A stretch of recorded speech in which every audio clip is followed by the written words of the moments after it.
On the morning of January 15th, 2022, I sat with our 14-year-old son in his room, and I watched him dry heave over and over. I would count 200 episodes of it that day alone. As I sat with him, I reminded him that later on we were headed into the hospital for an MRI appointment, and he looked at me in total surprise. He had forgotten about this appointment, even though I had already reminded him twice that morning that it was coming up. I wasn't surprised because I knew that weeks before he had completely lost his short-term memory.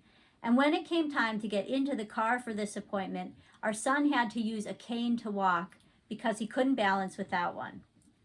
And this day that I'm describing was actually a really good day for our family because on this day, our son could still see us and he could still hear us.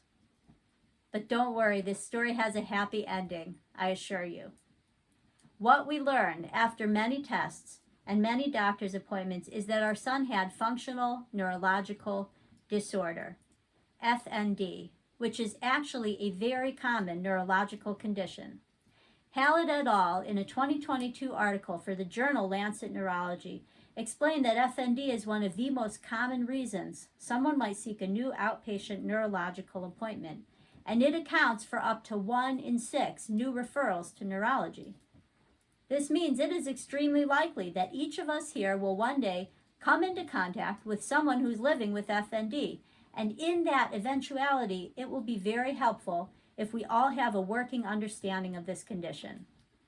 In fact, FND is so common that later today I will show you that it is extremely likely we all already know what it feels like to have it.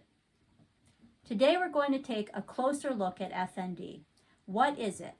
How does it manifest? And importantly, how do we support people who are living with it? In order to have this working understanding, we need to know what FND is. FND actually has no physical structural cause in the body. It can be thought of more as a software problem than as a hardware problem. Clement Fuentes, in a 2021 article for the Journal of Family Practice, described FND as a cluster of neurological symptoms without, quote, an identifiable organic etiology, close quote. There's no physical reason for the brain to be sending out the symptoms that it is sending out. All of the parts and the pieces are here, but they're not working together in the right way. I mentioned some of these symptoms already that are associated with FND. Poor balance, loss of memory, extreme nausea. There are also a very wide range of other symptoms that commonly occur. These include paralysis, seizures, loss of the 5 senses, hallucinations, migraines, inability to swallow, and this list is not exhaustive. Knowing the possible ramifications of this condition and how severe they can be, how can we possibly support someone who's living with FND? FND actually has a lot of stigma associated with it. And one of the ways that we can support people is by not contributing to that stigma mindset. In 2024, the Journal of Psychosomatic Research published an article, sadly, aptly titled, How Stigma Unfolds for Patients with Functional Neurological Disorder.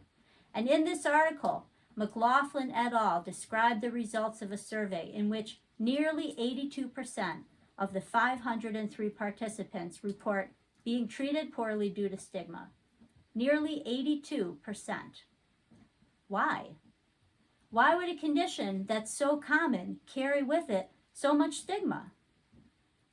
The reason is that because there's no physical, structural reason for these symptoms to be happening, it's easy for people to look in from the outside and say, well, the symptoms themselves must not be real. Or, if you only tried harder, you could think those symptoms away. Let's do our own experiment with that. Remember that I told you earlier, it's likely that each of us already knows what FND feels like. Here it is.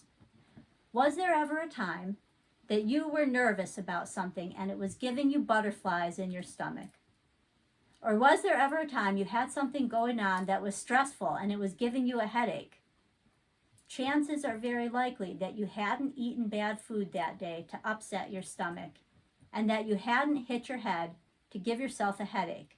You were having an FND response, and nobody could have told you that's not real. Try harder, you can think that away. With this new bodily understanding that we now have of FND, let's remember what else we learned about it today. We learned that FND is very common. We learned that there are a wide range of symptoms that can be associated with it, and we learned that FND carries a lot of stigma. And we know that FND is very real. This kind of understanding is going to be very helpful in the likely event that we come into contact one day with someone who is dealing with this condition.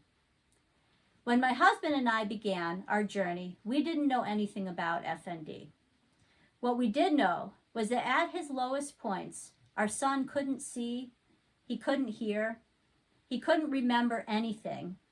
He lived with a migraine-level headache all the time, and he was awake 20, 21, 22 hours out of the day. He lost 2 years of school, and I lost countless sleepless nights worrying about him. I used to stand by his bed when he was asleep, watching to see if he was still breathing, like I had when he was a newborn. Today, our son is a senior in high school with a mind as bright and as keen as ever. He wants to go into journalism. He wants to give voice to the stories of others so that we can all learn from those stories. Thank you.